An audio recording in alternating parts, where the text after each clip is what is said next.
Hello అండి, అందరూ ఎలా ఉన్నారు? మేమైతే చాలా బాగున్నాం. మీరు కూడా చాలా బాగుండాలని కోరుకుంటున్నాను. వీడియోస్ పెట్టక చాలా రోజులు అయిపోయింది.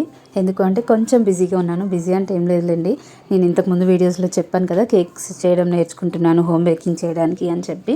అది ఆ క్లాసెస్ వింటూ కొంచెం నోట్స్ రాసుకోవడం, ప్రాక్టీస్ చేయడం ఇలా చేస్తున్నాను. ఇంకా పిల్లల్ని చూసుకోవడం, వాళ్ళని స్కూల్కి పంపించడం, ఇంట్లో పనులు చేసుకోవడం ఇదే సరిపోతుంది. ఇంకా కొన్ని ఆర్డర్స్ కూడా చేశాను. నా ఫ్రెండ్స్కి, నాకు తెలిసిన వాళ్ళు ఆర్డర్స్ ఇస్తే అవి కేక్స్ చేశాను. ఆ వీడియోస్ అయితే తీసాను.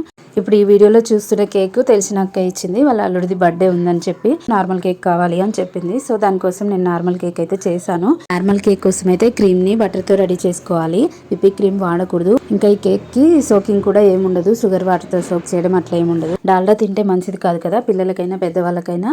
దాంతో కాకుండా ఇలా బటర్ తో చేసుకుంటే టేస్టీగా ఉంటుంది, హెల్దీగా ఉంటుంది, హ్యాపీగా తినొచ్చు. ఇలాంటి నార్మల్ కేక్స్ నేనైతే ఎక్కువ చిన్నప్పుడు తిన్నాను.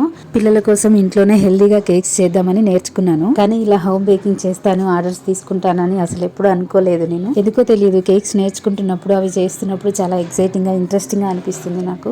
ఆ ఇంట్రెస్ట్ వల్లనే హోమ్ బేకింగ్ చేయాలనే థాట్ వచ్చింది. ఇప్పుడైతే నేను కేక్స్ చేయడం కంప్లీట్ గా నేర్చుకున్నాను.